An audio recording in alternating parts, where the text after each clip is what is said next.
answer is typically no.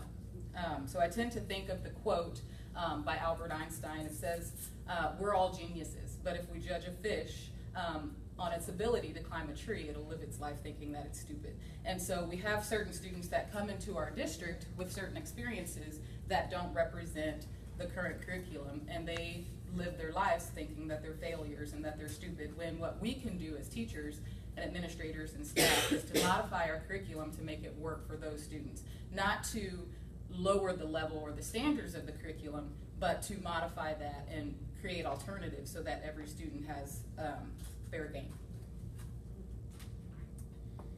So my essential question to where I base my research off of is, how can we address the continuing disparities among oppressed groups of students within our district and aim to ensure that all students, regardless of race, class, sex, gender, ability, religion, ethnicity, and nationality, have access to excellent educators and are given equitable opportunities for educational success.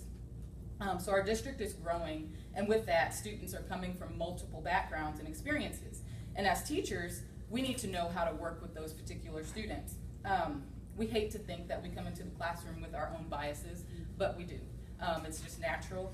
We've all been socialized one way or another through our own experiences, through our churches, our schools growing up, our parents, and those are just our own cycles of socialization that we've gone through, and we bring that to the classroom whether we want to or not. And so this approach would require us as teachers and administration to take a step back and to look at the students and the experiences that they're bringing into the classroom and see how we can use those experiences to make sure that every student's voice is heard and that it's fair for every student that's in the classroom. So what is equity? And this is a photo that I like to use to represent equity because you see here two pictures. On one side, you see three children standing on a box. The box is at the same level, and so some would think that represents fairness because each child has the same box, it's the same level, but if you look, one child is way taller than the other, meaning that the shortest child, even though he's standing on the box, is still unable to see over the fence to look at the game. Well, the next picture, this represents equity. So you have three children, the tallest child is able to stand alone, the middle child is standing on a box, where the shortest child is standing on two boxes. So instead of fairness, we want equity. What's right for each student. What's fair for one student may not be what's required of another student, but we want what's equitable. So what is equity? When you think about equity, you think about multiple identities that are in your classroom. Those gender, again, race, ethnicity, class, sex, religion, ability, and nationality. You also want to look at privilege and oppression. Who are the privileged students? Who are those oppressed students? Who are those marginalized students that tend to get pushed to the side, that tend to be stereotyped and discriminated against based on our own biases and experiences as teachers and administrators and other staff? You also want to look at inclusion.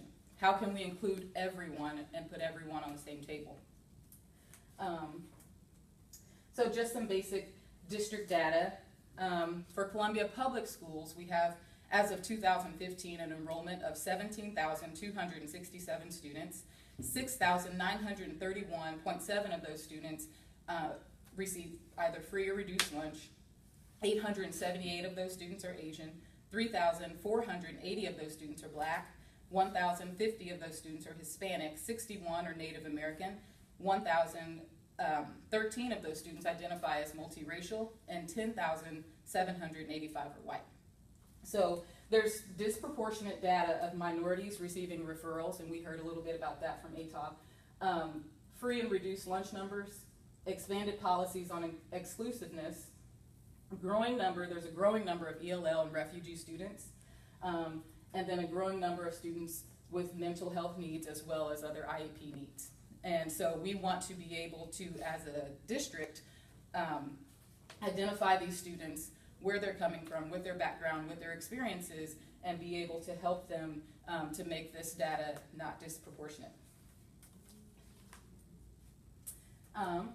So the reason that I became interested in social justice and equity was because I attended a training through the NCCJ SCL National Conference National Conference for Community and Justice. So our previous district chief academic officer, Dr. Sally Beth Lyons, she saw a need within the district to improve upon the achievement gap. It had been discussed for many years with no real progress being shown. She then decided in 2013 to send the first cohort to St. Louis for the National Conference for Community and Justice training. It's an intense 10-day training to help create inclusive communities through leadership and education. After the first cohort was trained, they were tasked with training the superintendent's cabinet. The district has continued to invest every year in other trainers, and a new team is trained every year. So a team of 7 to 8 per year at an approximate cost of about $3,000 per person. So it's a very expensive program, but again, very necessary, and our superintendent, Dr. Stiepelman, is very on board. He sends a new group every year.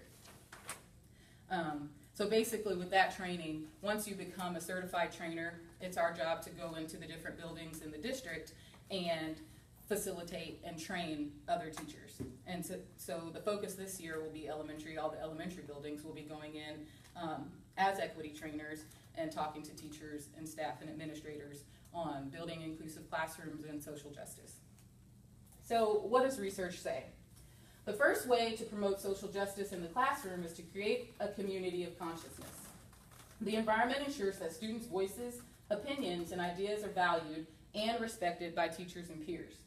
Once teachers are able to foster a learning environment that enables thoughtful discussions with a variety of opinions and perspectives, they can facilitate conversations about real-world issues that affect students' everyday lives. Students need to be able to recognize real-world problems and critically engage with these issues. Enabling conversations about these issues empowers students to have a voice and voice their concerns and questions about unjust situations in their lives or in the lives of those around them. To help students examine systemic inequality, teachers can have them consider questions such as who makes the decisions, who's left out, who benefits and who suffers, why is a given practice fair or unfair, what is required to create change, what alternatives can we imagine. So another issue mainly that parents have, and I had this kind of feedback from parents this year, is that social justice is not a part of the core curriculum. So when you think of the core curriculum, you think of math, reading, writing, science, social studies. Well, this parent of mine emailed my principal and said, my child deserves a quality education. Well, what the parent failed to realize is that if these particular needs of students aren't met, you're not going to receive that quality math, reading, writing, social studies, and science, because kids won't focus on that. She also mentioned to my principal in her email that Ms. Johnson is bringing up things about students that they don't notice themselves. And I said to her, my response to her was, this is how bullying takes place. These kids notice different things about them. They notice differences whether teachers want to bring them up or not. And so we can address it and teach students to address it respectfully, or then we have those bullying issues or those stereotypes or discriminations that take place. So that was just one particular issue that took place this school year. So a little bit of how I incorporate social justice into my current classroom. I worked with a doctoral student this year from Mizzou, Mr. Olia, and we created what's called the Social Justice Audit Trail. So going around the perimeter of my classroom were just all the conversations, all the stories, the discussions that my students had. I created a wall here for each book that we would read, addressing any of the identities, whether it be gender, whether it be race, ethnicity. Students were able to have their voices heard and recorded those conversations and took down quotes from each student. So students could come into the classroom, look on the wall and say, I said that, I participated in that conversation, my voice is important. So that was just one particular way. Some teachers, some other drawback was that, how do you incorporate social justice into elementary school?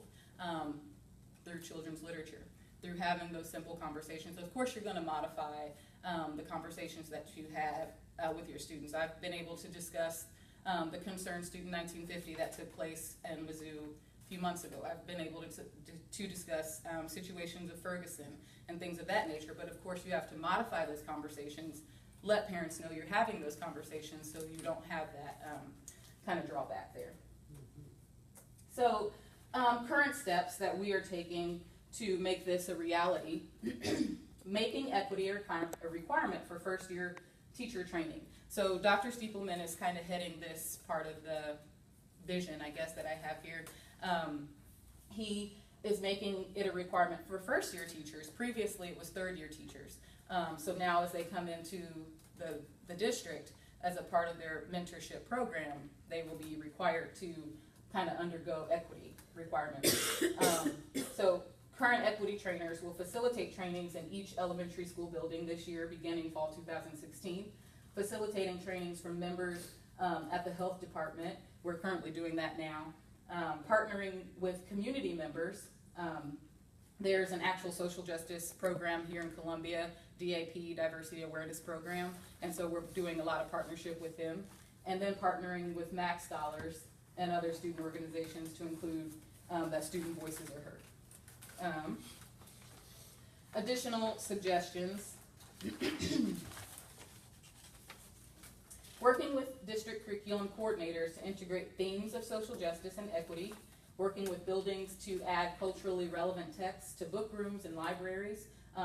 My current school, Battle Elementary, we're currently in the process of doing that now, adding culturally relevant texts to the book room and the library, and creating professional development on and providing resources for teachers teaching social justice. And we have VICs throughout the summer, and those are just like building inclusive community trainings where teachers can come in for 8 hours a day for one time instead of doing the full 10-day intense training, and they can get just a little bit of it in one day.